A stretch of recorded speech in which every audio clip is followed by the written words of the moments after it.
Voilà donc pour le décès de la reine Elisabeth II. Paix à son âme. Autre chose à présent, il s'est tenu ce matin au siège de la Direction générale du port autonome de Pointe-Noire la cérémonie d'ouverture des travaux sur la sensibilisation des acteurs de l'action de l'État en mer sur la mise en œuvre du projet d'amélioration des conditions d'exercice de la pêche maritime et de la durabilité de la gestion couplée au lancement officiel des opérations de patrouille liées aux activités de suivi, contrôle et surveillance de pêche. Cette cérémonie a été placée sous le patronage du directeur de cabinet du ministre de l'Agriculture, de l'Élevage et de la Pêche. Christophe Pungui, Lionel Oumansa. Établir un mode de gestion durable des pêches est l'objectif majeur à atteindre à la faveur des travaux de sensibilisation des acteurs de l'action de l'État en mer. Travaux qui se sont ouverts ce 9 septembre sous la houlette du directeur de cabinet du ministre en charge de la pêche. Quels doivent être les résultats attendus au terme de ce projet, paraphé par le gouvernement de la République et l'Agence française de développement pour un montant global de 4 800 000 €? Que le port autonome de Pointe-Noire dispose d'infrastructures de pêche artisanale industrielle performantes, que le Congo dispose d'un corpus juridique pêche complet, que l'administration des pêches dispose de capacités de contrôle et d'inspection des pêches renforcées et en mesure d'exercer les fonctions de suivi, contrôle, surveillance des pêches, que l'administration des pêches dispose d'outils de suivi statistique permettant un suivi et une gestion durable de la ressource halieutique. 5 composantes constituent l'ossature et l'armada de ce projet. Ce projet décline en 5 composantes.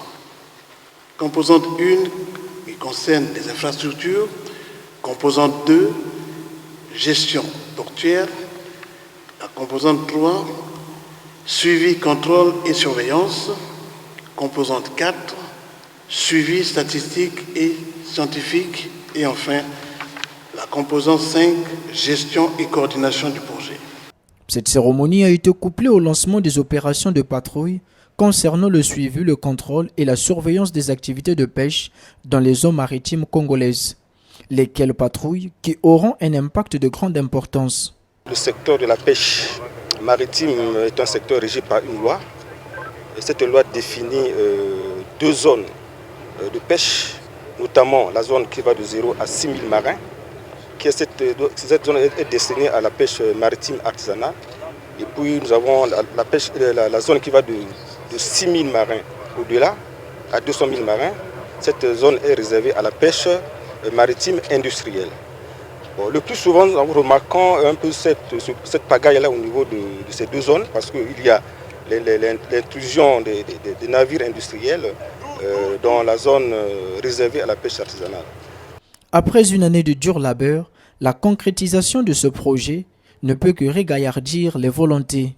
Nous sommes aujourd'hui très contents, après une année de travail, de voir l'aboutissement des résultats concrets, parce que devant vous, les moyens navals ont pris la mer et cette action sera continue dans le temps jusqu'à la fin du projet, et nous restons persuadés que l'action pourra être pérennisée via les moyens nationaux.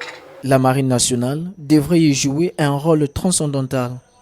Le rôle que la Marine nationale, à travers ses unités navigantes de la 3e flotte, entend jouer, c'est appuyer nos confrères du ministère de la Pêche en effectuant des opérations de contrôle et de surveillance dans nos eaux territoriales et dans notre zone économique exclusive, en vue de